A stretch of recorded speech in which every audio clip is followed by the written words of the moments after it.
The ship shook again. Dust fell from the steel beams above, and alarms blared in red all across the corridor. Private Marcus Halle sprinted, rifle tight in his grip, heart pounding with each step.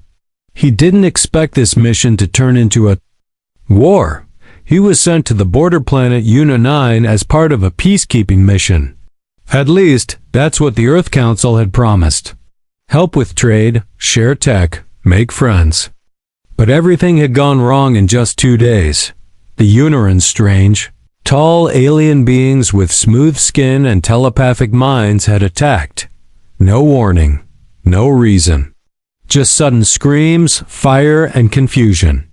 Marcus watched many of his squad mates get wiped out. He was one of the few survivors left in this sector. He stopped at a junction, breathing hard, and glanced at the flickering map panel. The safe zone was 2 floors below, if that even still existed. Most of the crew had already pulled out. He was probably the only human left in this wing. Then he heard a soft sound behind him. He turned fast, rifle raised, finger on the trigger. A girl stood there. Not just any girl. A YUNAN. She was different from the ones he saw in battle. Her skin had a soft violet glow, and her long silver hair floated slightly, like it was underwater. Her eyes were large, glowing blue, and fixed directly on him. Marcus didn't fire. She wasn't holding a weapon. She wasn't armored. Just a slim, dark suit, torn in places, revealing bruised skin. She looked scared, but she didn't run. She just stared at him quietly. "I'm not here to hurt you," Marcus said slowly, raising his empty hand. She tilted her head. Then her voice echoed not from her mouth, but inside his mind. "I know." His pulse jumped. Telepathy. He forgot how deep it could go. He tried to focus his thoughts on peaceful things, anything calm. But his brain betrayed him. An image flashed of her, crouched in front of him, too close, her suit torn in the wrong places. Marcus's face went red. His lips parted to apologize, but before he could say anything, the alien girl smirked, a tiny, knowing, teasing smirk. "Read that?" he stammered. "I did. I'm sorry." That was, "Look, I'm under stress, okay?" She took a step forward, still smirking. Her voice echoed again in his mind. "Your mind is loud. Too loud, but not bad." Marcus couldn't believe it. She didn't look angry. In fact, was she amused? Then her smirk faded and her glow dimmed a little. "They betrayed me too," she said. "I refused to attack humans. I was taken and locked away. I escaped during the chaos." He believed her. Something in her voice, in the way her shoulders sagged, felt real. "What's your name?" he asked. "Rallin?" "Marcus," he replied, lowering his rifle. For a moment, the war outside faded away. Just 2 people from different worlds, standing in the middle of a ruined hallway. Then the ground shook again. This time louder, closer. Rallin turned sharply, her eyes glowing brighter. "They're coming, not soldiers. Hunters." Marcus had heard of them. The Yunnan military's cruel force creatures bred for tracking and killing. No mercy. No rules. "They'll kill you too?" he asked. "Yes." He didn't need to think twice. "Come with me." She hesitated. But then she nodded. They ran down dark halls, past broken walls and fallen lights. Sometimes they heard the distant growl of hunters echoing through the ship. Sometimes Rallin would grab his arm and pull him down a side corridor, always just seconds before something deadly passed by. Marcus noticed her glow fading. She was weakening. "Are you hurt?" "Just tired. Using my mind to guide us burns energy. Then save it. I'll get us out." And somehow, despite the pain in his legs and the fear in his heart, he meant it. They reached an old elevator shaft. The power was dead, but the emergency ladder remained. Marcus looked up. 2 floors. "You first," he said, but Rallin shook her head. "You go." I'll follow." He started climbing. He was halfway up when the noise below returned. Loud footsteps, growling. The hunters were here. "Rallin, climb!" He shouted. She didn't move. She turned around, facing the darkness, her eyes flaring. "Keep going. I'll hold them for a moment." "No," he shouted, but her voice reached his mind one last time, soft and warm. "Your thoughts are strange, but honest. I like that." Then, the silence broke with a roar. Marcus didn't stop climbing. But he didn't move fast either. His hands shook on the metal bars of the emergency ladder. Every sound below echoed up through the shaft snarls, metal claws scraping the walls, and a single voice in his head. Rallin was still fighting, or distracting, or he didn't know. But she was buying him time. He reached the second floor, pushed the hatch open, and crawled out into another ruined corridor. But instead of running, he turned around and pulled out his rope. His mind raced. What if she didn't make it? What if she already know? He shook the thought away. She was strong. Stronger than she looked. Then, a faint blue glow rose from the shaft below. Her hand reached up first, trembling. Marcus leaned down, grabbed her arm, and pulled.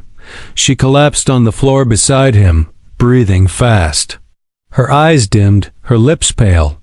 Blood, purple and sticky, stained her side. "You're hurt. It was worth it." Marcus opened his med pack. The bandages weren't made for aliens, but it didn't matter. He pressed the wrap to her wound, tied it tight, and kept his hand steady. Rallin winced, but didn't stop him. "Why did you come back?" "Because," he said, "you read my thoughts. You already know the answer." She smiled, even in pain. "You're more honest than most humans," he shrugged. "I think you caught me at my worst. Or your truest." For a few seconds, they sat in silence. Then Marcus stood up and scanned the hallway. This floor had more damage than the last. Walls blackened by fire, lights flickering on and off. But his map said the cargo bay was close, and in the cargo bay, maybe a ship. Maybe a way out. We have to move. He helped her up. She leaned on him, barely able to walk. Her energy was gone, her mind voice quiet. They limped together down the corridor, turning corners slowly, careful not to make noise. Every now and then, she would point left instead of right, or stop completely. Her senses were sharper than his. Then she paused. Her eyes widened. "They're close? 2, no 3. Marcus ducked into the nearest room, a storage closet. It was tight, dark, and smelled like old metal and melted plastic. Rallin pressed. Her body close to his, chest rising against his side. He could feel her breath, soft and fast. The footsteps outside grew louder. They weren't human. Clawed, heavy, sharp. Hunters. Marcus held his breath. She didn't say a word. But in his mind, her voice whispered, "Your thoughts are loud again." He winced. "Sorry. Don't be. They're funny." He almost laughed, but he didn't dare. The hunters passed. He waited until the sound faded. Then opened the door slowly. Clear. He looked down at her. "You okay?" Still standing. They moved again. This time, the hallway opened into the docking bay. Half the roof was gone, ripped open by the earlier blasts. Wind held in from above, pulling in smoke and sparks. But there near the far wall stood an escape shuttle. Small. Old, but intact. Marcus grinned. "Come on." They hurried across the broken floor. Metal bent under their feet. Sparks flew. The wind made it hard to hear anything else. He opened the hatch and helped her inside. The controls were cracked, but he'd trained on worse. He strapped her in first, then dropped into the pilot seat. The engine HUMED. Lights blinked. It was working. Then the warning screen lit up. Door lock engaged. External override required. Marcus swore. Someone sealed the doors from the outside system. I can't launch unless it's unlocked manually. How long? 2 minutes. If I go fast. Rallyn looked at him. Her eyes still tired, but serious. Then, go. I'll wait. He nodded, grabbed his rifle, and ran out. Back across the bay. Past the smashed crates and burning wreckage. Toward the control station near the exit ramp. Every second mattered. He reached the panel, pulled the override lever, and tapped in the manual code. 30%, 60, 90. Almost there a growl behind him. He spun around. The hunter was massive, almost 3 meters tall, with sharp bone armor and glowing yellow eyes. It sniffed the air, then roared. Marcus fired. Once, twice, 3 shots. It stumbled. He pulled the override lever down hard. Docking doors. Unlocked. Then the hunter lunged. Marcus dove aside. The claws missed his face. By inches. He ran, but not to the shuttle. He led the hunter the other way. If he could get it away long enough for Rallyn to launch. Then he heard her voice again. Not weak this time. Strong, clear, focused. Marcus, get back now. I'm not leaving without you. He turned. The shuttle was powering up. The back ramp lowered. She was standing there, eyes glowing bright again. Arms raised. Hair lifting. Power. Raw telepathy. The hunter froze. Then screamed. Its claws gripped its own head. Body twitching. Ralyn's glow spread across the bay like a wave. The hunter dropped. Silence. Marcus walked back slowly. Stunned. She sat down again, looking drained. You were right, she said. Humans are strange. But I like strange. The stars stretched wide outside the shuttle window as Marcus guided the craft through the lower orbit of Una 9. Smoke still rose from the surface, like angry veins glowing red across the planet's cracked skin. He kept the ship steady, even. As the hull rattled from escaping atmosphere, Rallyn sat beside him, eyes closed, breathing slowly. She hadn't spoken since the blast in the cargo bay. The way she used her telepathy to stop the hunter, he'd never seen power like that. It left her weak again, even more than before. Marcus checked the ship's readings. No tracking signals. No ships in pursuit. We're clear, he whispered. More to himself than to her. She didn't answer. Hey, he said softly. You okay? Her head tilted toward him, eyes half open. You think very loud. It hurts less when you talk. He gave a small laugh, then leaned back. I'm just thinking how insane this all is. I was supposed to be delivering tools and rice processors. Now I'm flying through space with a telepathic alien girl who read my most embarrassing thoughts. She opened her eyes fully, glowing with a gentle blue light. And I'm flying with a human who didn't run away when he saw my power. He paused. Should I have? Most would. The ship beeped. Fuel was low. They needed a place to land. Marcus pulled up the nearby systems list. Most of them were red zones. Too dangerous, too watched, too close to the war. But there was one planet just outside the main sector, Verilari Prime, neutral, rural, mostly forests and caves. Verilari it is, he muttered. Ralyn's eyes blinked slowly. You're afraid. Marcus nodded. Yeah, a little. Not of me. No, he said honestly. Not of you. She stared at him. Then link with me. His eyebrows rose. Link? Full mental bond. Just for a moment. You will see what I see. And I will. See what you are. No more hiding. No more noise. He hesitated. What if I think something dumb again? You will, she smiled. But that's what makes you, you. Marcus reached out slowly. Their hands touched. And everything changed. Colors melted. Sound twisted. Space folded. Suddenly he wasn't in the shuttle. He was floating in darkness. Around him were lights, memories, emotions, pieces of her mind. Saw her as a child, alone in a glass room. Scientists watching, machines humming. He felt her fear, her pain, her strength. Then she saw him, his old pain, his guilt. The time he froze in battle, the face of the friend he didn't save, the shame. The laughter he faked later. No words passed between them. Just truth. Complete truth. They broke the link at the same moment. Gasping. He wiped his forehead. That was intense.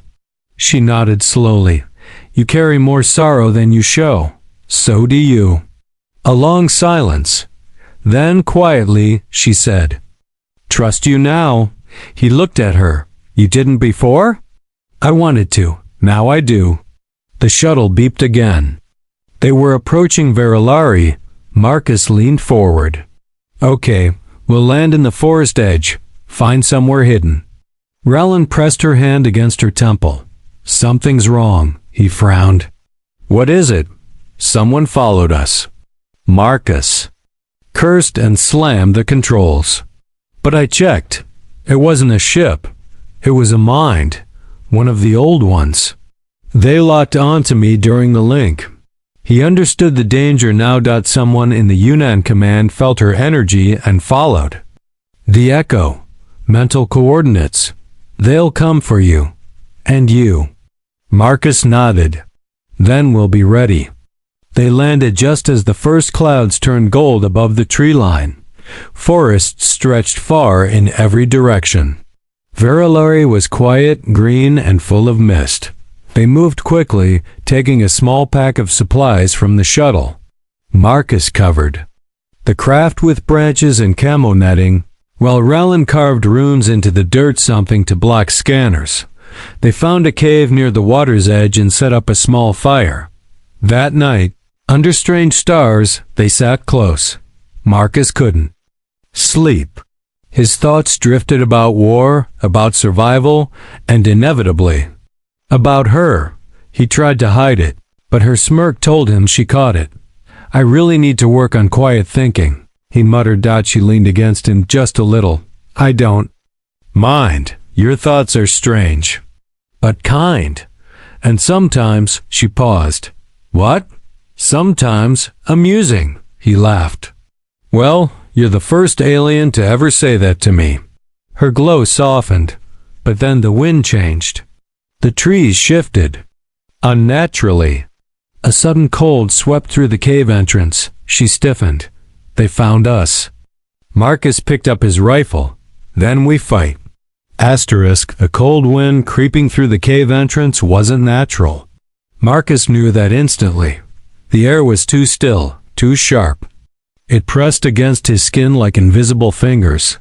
Rowland stood quietly, eyes closed, facing the mouth of the cave. Marcus gripped his rifle and crouched beside her. What do you feel? He whispered. It's him. Her voice was low, focused. A seeker. Marcus frowned. What's a seeker? Elite telepathic. Warrior, sent to track rogue minds like mine. He doesn't need eyes. He can read the emotional energy around him. If he finds us, he won't ask questions. A shadow passed outside. Marcus turned off the fire with a flick of his boot. The cave plunged into darkness, but the glow from Raylene's skin gave them a soft blue light. Then the voice came, not aloud but into their minds. It was deeper than Raylene's, harsh, cold. It echoed like a scream buried in ice. Traitor Rowland and the human. Step forward. Your thoughts are loud. Marcus felt pressure inside his skull, like something trying to pry open his memories. He gasped and dropped to a knee. Rowland grabbed his arm and pushed back mentally. Her glow intensified. Stay out of his mind, she shouted, both verbally and telepathically. The pressure vanished. Marcus blinked, sweat rolling down his face. Thanks. She didn't answer. She was focused. I'll hold him mentally, she said. You move behind him. His body is vulnerable. His mind is not. Marcus nodded, understanding. Classic pincer move, she would distract, he would strike. He crept silently out the back of the cave. The forest air was thick, and the seeker's form moved just ahead. He looked like a ghost in the dark. Thin, long arms, and a body wrapped in what looked like smoke and bone. His head was bald, with no eyes, only pulsing blue veins that flickered when he looked with his mind. Marcus moved through the brush, slow, steady. He aimed his rifle at the seeker's lower spine. Then Rallin attacked. The air exploded with psychic force. Trees bent, leaves flew, and the seeker shrieked inside their minds. Marcus winced but kept his focus. He squeezed the trigger. One shot. Direct. Hit. The seeker stumbled, hissing, his cloak falling away to reveal pale, cracked skin underneath. But he didn't fall. He turned toward Marcus and raised a hand. Marcus dropped to the ground just as a wave of force burst through the air, flattening the grass around him. Rallin screamed, not in pain, but in effort. Her mental glow surged forward.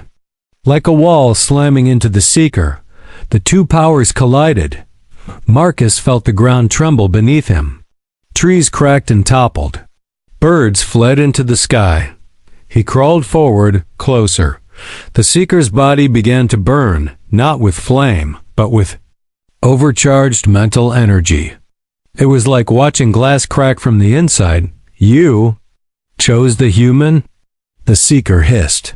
I chose what's right, Rallin replied. The seeker lunged, but Marcus was already moving. He pulled a charge grenade from his belt and slammed it onto the seeker's back. The explosion was small, controlled, but powerful enough to break the creature's spine in half. The seeker fell, his mind voice cutting out instantly. The silence afterward felt thick, heavy. Rallin fell to her knees. Marcus rushed to her side. Hey, stay with me. She nodded weakly. I'm fine. Just drained. He helped her sit against a tree. Her glow was faint now, like the last light of a setting sun. That was insane, he said. You saved me again. We saved each other. He sat beside her, breathing hard. Why are they so afraid of you? He asked. She looked at him, tired but calm. Because I'm proof that they're wrong, that we don't need war, that a Yunnan can choose peace, that I can trust someone like you. Marcus didn't know what to say. He reached into his pack and pulled out a protein bar. Not much, but it's something. She took it, stared at it, then looked at him. You think I'm beautiful when I eat, don't you? His face turned red. You're still reading my thoughts? She smirked. I don't even try. You think too loud. He groaned and covered his face, but she was smiling genuinely now.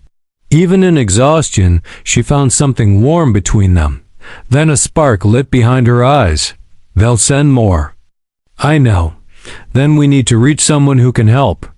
A counsel, a witness, someone who will believe our story. Marcus thought for a moment. There's an old rebel station in Sector K7. They've stayed out of the war, but they've got ships, tech and ears. Then we go there. He stood and helped her up. Together they walked back toward the cave under the quiet stars. For now, they were safe, but not for long. The old shuttle groaned as it rose into the air again. Its engine coughed smoke, but it still flew.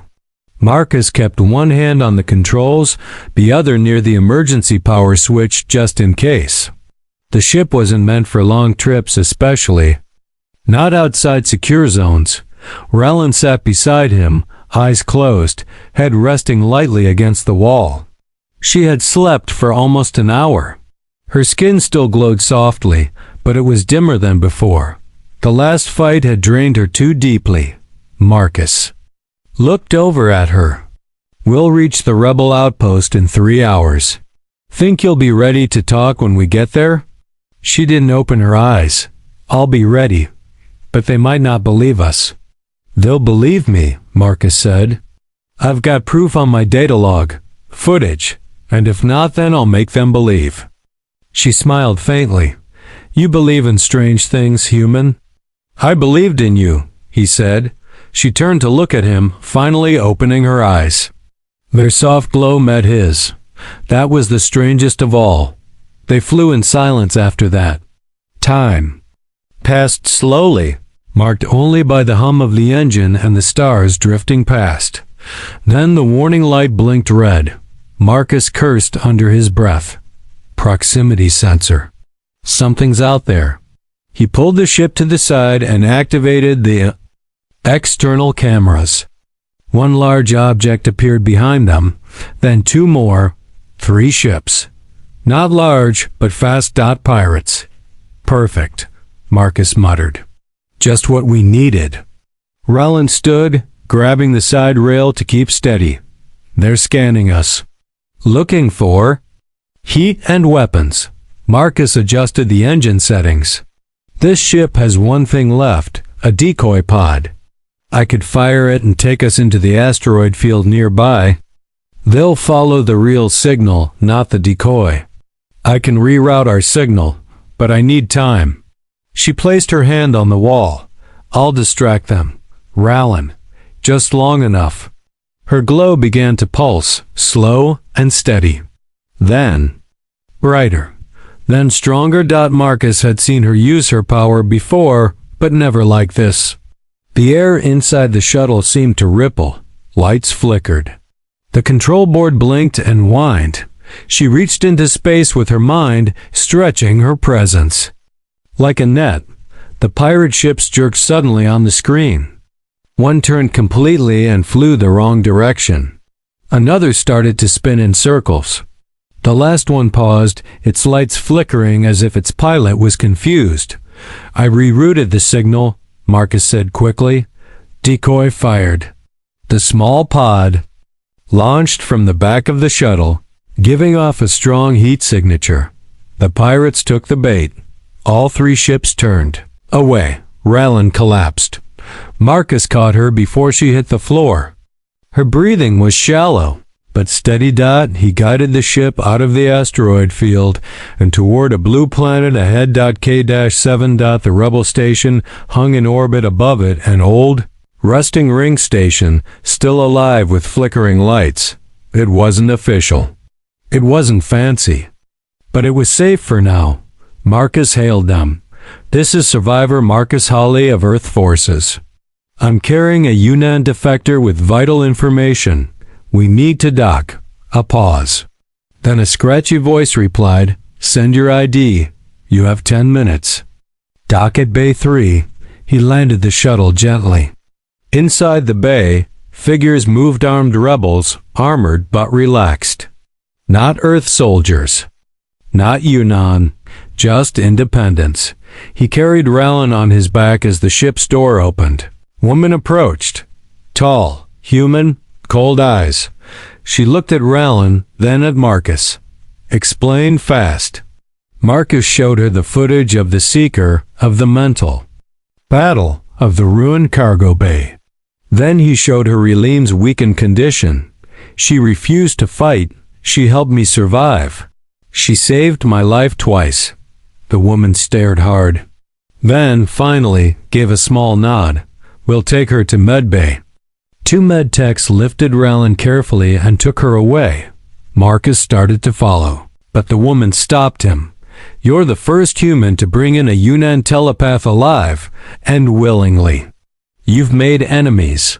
I've made a friend," he said quietly. Later, in the medbay, Rowland opened her eyes slowly. Marcus sat beside her, holding a warm drink, his face lined with worry. "You're safe," he said. "We made it." She blinked at the ceiling, then looked at him. "Your thoughts are quiet now," he smiled, "because you're resting. And I don't want to wake you." "That's kind," she said. "And boring," he laughed. "Can't." "When can I?" She reached out, touching his arm. "Stay close. I feel safer with you." Marcus leaned back, watching the stars through the medbay window. They'd reached safety, but the war wasn't over. Not yet. Marcus walked down the dim, Hallway of the rebel station, his boots echoing against the cold metal floor. Every door he passed had guards. Every corner had cameras. This place wasn't just old, it was suspicious. Distrust hung in the air like dust. Rallyn was still recovering in the med bay. Her strength returned slowly, but she remained under observation. The rebel medics didn't trust her, even if Marcus did. He stopped at the control room. The leader, Captain Vora, stood with her arms crossed, watching a screen full of strange signals. "They're listening," she said without looking at him. Marcus frowned. "Who? Someone from the Yunnan side. Or worse, someone here on the station. Ever since you arrived, we've been picking up strange psychic waves." He felt a chill in his chest. "You think one of your people is working for them?" She turned. "Or maybe your friend didn't come here alone." Marcus stepped closer. "She saved my life, twice. She fought her own people to protect me." "Maybe," Vora said. "Or maybe she was meant to lead them here. One mental trace. That's all it takes for the Yunnan Seekers to locate us." Marcus didn't say anything. But inside, doubt started to grow. Later, he returned to the med bay. Rallyn sat up now, her glow faint but steady. "You're troubled," she said. He nodded. Slowly. "The rebels, they think you brought danger with you." "I did." That wasn't the answer he expected. "When I linked with you, one of the Seekers touched my mind. He followed. He knows where I am. Can he still reach you?" She shook her head. "Not directly. Not after we burned his link." "But he left something behind." Marcus stepped forward. "What do you mean? A seed?" "A piece of his thought. It's hiding somewhere in the station. Not in me, but in someone else." His heart sank. "So he infected another mind?" "Yes. Like a virus. Someone here isn't who they appear to be." Marcus turned on his comm. "Vora, we have a problem." Within minutes, alarms rang across the station. A lockdown began. No ships allowed to leave. All personnel scanned. But nothing showed up. Releen's voice entered Marcus's mind. "The infected one is hiding deep. Their mind is masked. I need to connect again, but it's dangerous. If I push too hard, he might sense me." "Then we do it together," Marcus said. "We link again. You guide me. I'll find the intruder." She hesitated. "If we link again, our minds may bond permanently." Marcus blinked. "What does that mean?" "It means you'll feel what I feel. Even from far away, we'll be connected forever." He looked at her seriously.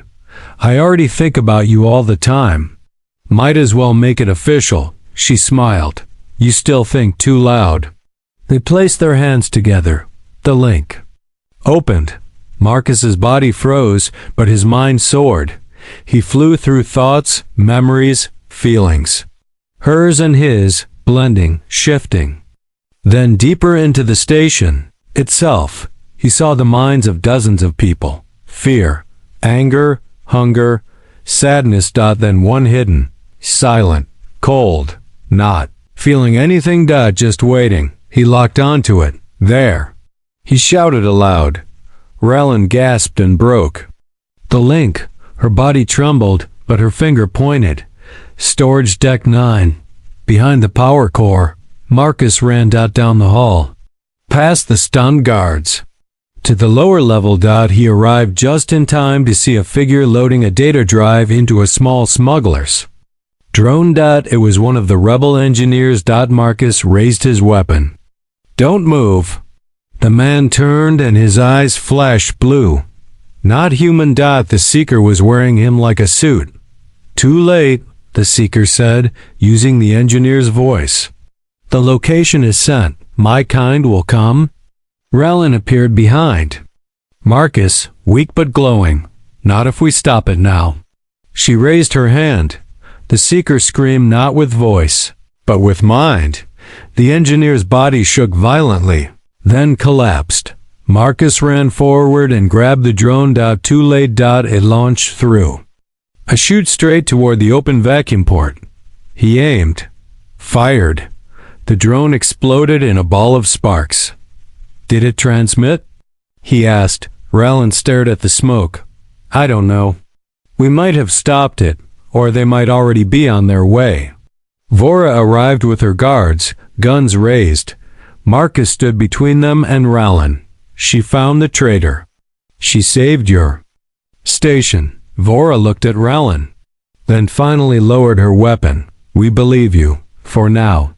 Back in the med bay, Rallin sat beside Marcus. Her hand rested on his. Our bond is real now. You feel it too, don't you? He nodded. Even when you're quiet, I feel you. Then we face whatever comes next together. Marcus looked out the window. He knew the Yunnan command wouldn't stop, but neither would they. The rebel station floated silently above Verilari Prime. Stars burned in the distance, calm and cold, but tension filled every corner inside. Everyone knew what was coming. The Yunnan fleet. They had tracked the signal.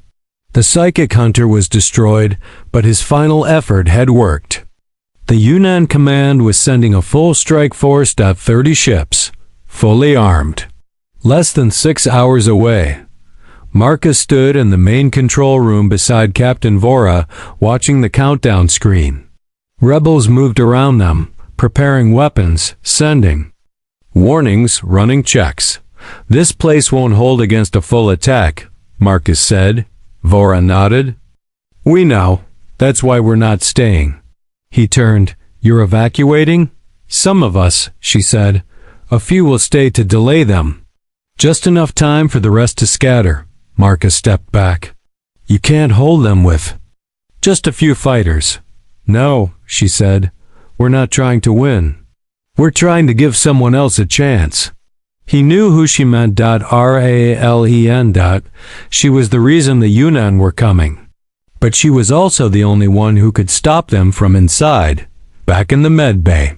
Ralen sat cross-legged, eyes closed, hands resting in her lap. Her glow was calm, steady. When Marcus entered, she opened her eyes slowly. They're close. Now, she said softly. Yeah, he answered. Vora wants to get you off the station, take you somewhere safe. There's nowhere safe. Not for me. Not until I finish this. He walked to her, kneeling down. There has to be another way. There isn't. Her voice echoed in his mind gently. But I won't go alone. He met her eyes. You're not going without me. Her glow brightened. You mean that? You already know I do. Later, in the hangar, they prepared a small stealth ship, one that could slip through enemy sensors. Their goal wasn't to fight the fleet. It was to speak to it, or rather, for Ralen to reach their minds, connect with the command directly, and make them feel what she felt. The pain, the betrayal, the truth, psychic diplomacy. A dangerous gamble. Inside the ship, as they left the station behind, Ralen looked over at Marcus. If this fails, they'll destroy us. And if it works, he asked, then maybe they'll stop. The Yunnan fleet was already in orbit when their ship arrived. Dozens of sleek black vessels, lined with glowing runes, hovered like silent predators.